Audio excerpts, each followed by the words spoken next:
एलिएनेशनची जी concept तू मांडत होतास त्यावेळेला मला असं आठवत होतं वाचलेलं की एक गोष्ट अशी आहे की माणसाने निर्मित केलेली गोष्ट त्याच्यापासून हिरावून घेतली गेली भांडवलशाहीमध्ये. पण त्याचबरोबर असं सुद्धा लक्षात येतं की माणसाला एखादी गोष्ट निर्मित करायची जरी असली तरीसुद्धा त्याला निसर्गापासून वेगळं व्हावं पण लागतं. म्हणजे तो उदाहरणार्थ जसं आपण म्हणतो की बाकीचे जे प्राणी आहेत ते निसर्गाच्या इतके आतमध्ये आहेत की त्यांना ते वेगळे पण काढता येत नाही, त्याच्यामुळे निर्मिती होत नाही. पण माणसाला ती एक काय म्हणूया त्याला ती कपॅसिटी आहे त्याची, ती त्याचं पोटेन्शियल आहे, माणूस पण आहे त्याचं ते. सो हा जो एलिनेशनचा भाग आहे तो एक पॉझिटिव्ह अंगाने पण घेतला जातो का आणि त्याचा तसा अर्थ मार्क्सला सुद्धा अपेक्षित होता का. आणि त्याच्यामुळे मग ती एरिक फ्रॉमच्या बद्दल वाचत असताना असा तो विचार डोक्यामध्ये येतो की माझं जे वेगळेपण आहे निसर्गापासून, जे तुटलेपण आहे, त्या तुटलेपणातनं आलेला तो एकटेपणा आहे आणि मग बऱ्याच गोष्टी तो करत राहतो पुन्हा एकसंघ होण्याकरता, पुन्हा एकत्र वाटण्याकरता, जे तुटलेपण आहे ते हे करण्याकरता. आणि भांडवलशाही त्याच्यामध्ये मग काहीतरी ऍड करत राहते का काय अजून तो तुटलेपणा वाढवण्याकरता. पण बेसिकली असं आहे की माणूस हा निसर्गापासून वेगळा आहे आणि म्हणूनच तो निर्मित करू शकतो, असं त्याचं अंडरस्टँडिंग योग्य आहे का आणि असं मार्क्सला अपेक्षित होतं का. मुद्दा स्पष्ट व्हावा म्हणून थोडंसं मागे जातो मी. हेगेलने एलिनेशनची कल्पना मांडली होती, आधी रुसोनी पण मांडली होती. हेगेलचं म्हणणं असं होतं की माणूस हा निसर्गापासून दुरावणं इटसेल्फ इज एलिनेशन. नंतर ती लुकासनं पण काही काळ ठेवली कन्सेप्ट. नंतर लुकासने मान्य केलं की अर्ली मार्क्स वाचल्यावर मी ते सोडून दिलेलं आहे. हा फरक काय आहे तर माणूस हा निसर्गापासून अलिप्त होऊ शकतो. अलिप्त होणं इज नॉट एलिनेशन. मार्क्स असं म्हणतो की तो अलिप्त होऊ शकतो, तो थर्ड पर्सन म्हणून स्वतःकडे बघू शकतो, तो निसर्गाकडे बघू शकतो, yet he or she at the same time is part of nature. नेचरचा तो असा भाग आहे की जो नेचरपासून आवश्यक तेवढं अलिप्त होऊन त्याच्यावर काम करू शकतो. त्याला एलिनेशन असं मार्क्स म्हणत नाही. दुसरी गोष्ट अशी आहे की ऑब्जेक्टिफिकेशन. मगाशी मी जे म्हटलं हेगेल आणि लुकासचं मी जे थोडं बोललं त्यांच्या मते असं होतं की माणसानं स्वतःच्या गुणांचं कुठल्या तरी गोष्टीत रूपांतर करणं इटसेल्फ इज एलिनेशन. लक्षात आलं ना. म्हणजे तू काही निर्मिती केलीस की ते एलिनेशन आलंच. म्हणजे माणसाचं मनुष्यत्वाला काय अर्थच राहत नाही. मार्क्स म्हणतो हे काय खरं नाही आहे. तो म्हणतो माणसाचं वैशिष्ट्यच आहे ना, निर्माणच करणार तो. मुद्दा असा आहे की त्याची निर्मिती त्याच्यापासून दुरावते का नाही.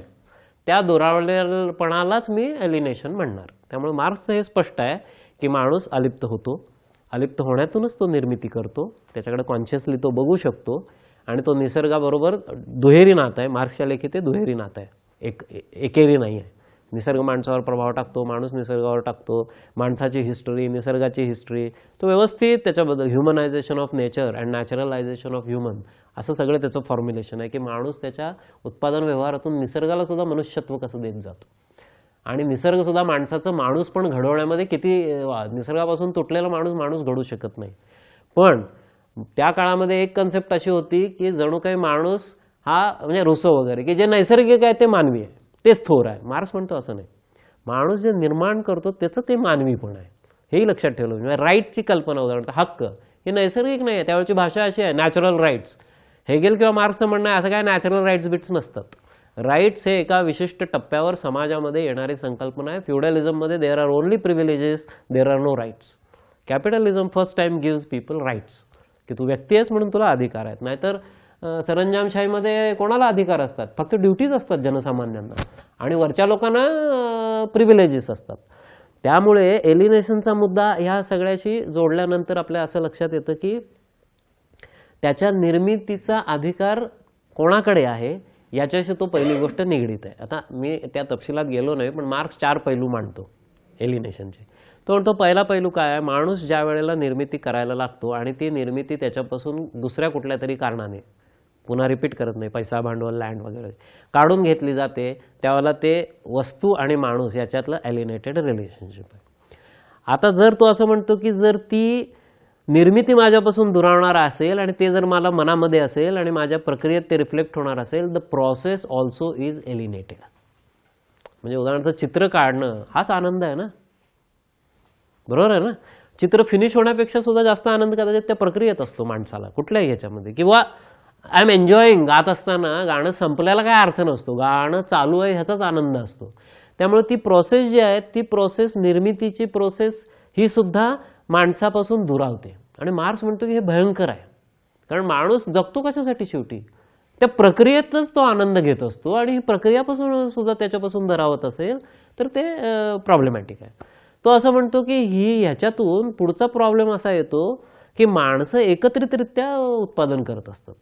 आता जर माणसाची प्रोसेस आणि प्रॉडक्ट त्याच्यापासून एलिनेट व्हायला लागलं तर माणसांच्यापासून ती प्रोडक्शन प्रोसेस आणि ती करणारी माणसं ही पण एलिनेट व्हायला लागतात.